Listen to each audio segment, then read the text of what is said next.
এই যে জারা লেবুর কথাই যদি ধরি, একদম সিলেটের সবাই এক নামে জনপ্রিয়, সবাই চেনে এটা, এবং বর্তমানে যেটা দেখছি বা শুনেছি যে বিদেশে ব্যাপক চাহিদা রয়েছে।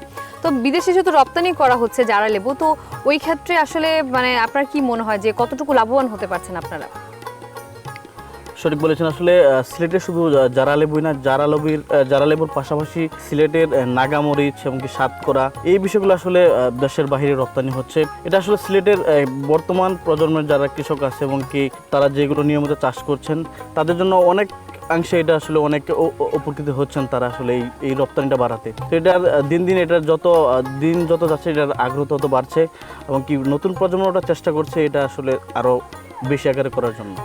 সেক্ষেত্রে আপনার কি মনে হচ্ছে যে আপনার জেলায় বা উপজেলাতে যে কৃষি কর্মকর্তারা রয়েছেন তারা কতটুকু সাহায্য সহযোগিতা করছেন? তারা আসলে দেখতেছি আসলে মাঠ পর্যায়ে উপসহকারী কৃষি কর্মকর্তা যারা আছেন তারা আসলে নিয়মিত যাচ্ছেন এবং কৃষকদের আসলে করছেন, আগ্রহ বাড়াচ্ছেন। তাদের যারা কৃষি অধিদপ্তর থেকে পর্যাপ্ত পরিমাণে সহায়তা দিয়ে তারা চাচ্ছেন যে আসলে কৃষিটা আসলে ডেভেলপ হোক, তারাও চেষ্টা করছে। এমনকি আমি আসলে নতুন প্রজন্মদের কাছে অনুরোধ জানাবো যে আসলে যেহেতু কৃষি অধিদপ্তর এগিয়ে আসছে, তা আমাদেরও উচিত আসলে এই সুযোগটা কাজে লাগানো।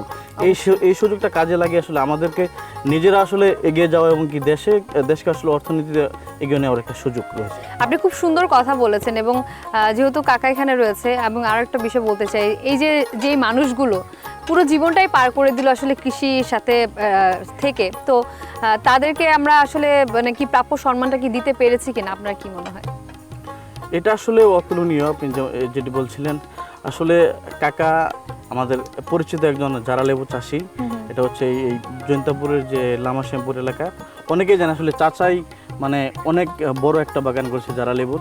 তো আসলে চাচার মতো আরও যারা এই কিছু ফল আসলে তারা চাষ করছেন, তাদেরকে ফলো করে তাদের কাছ থেকে পরামর্শ নিয়ে আসলে আমাদের এগিয়ে যাওয়া উচিত এবং কি তাদেরকে সবসময় আসলে সম্মানের চোখে দেখা এটা অন্তত জরুরি এবং কি তাদের কাছ থেকে নিয়মিত পরামর্শ নিয়ে আমাদের এরকম বাগান করার উচিত।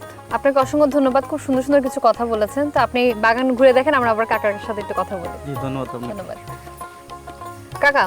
এবার একটু আমি জানতে চাই, আমার কাছে বিষয়টা নতুন, আপনারা তো এটা অনেক বহু বছর ধরে চাষাবাদ করে আসছেন, যদি একটু বলতেন যে এই জারা লেবুটার আসলে কিভাবে চাষাবাদ করেন আপনারা? সমতলেও হয়, টিলায়ও হয়, তবে সমতলে ভালো হয়।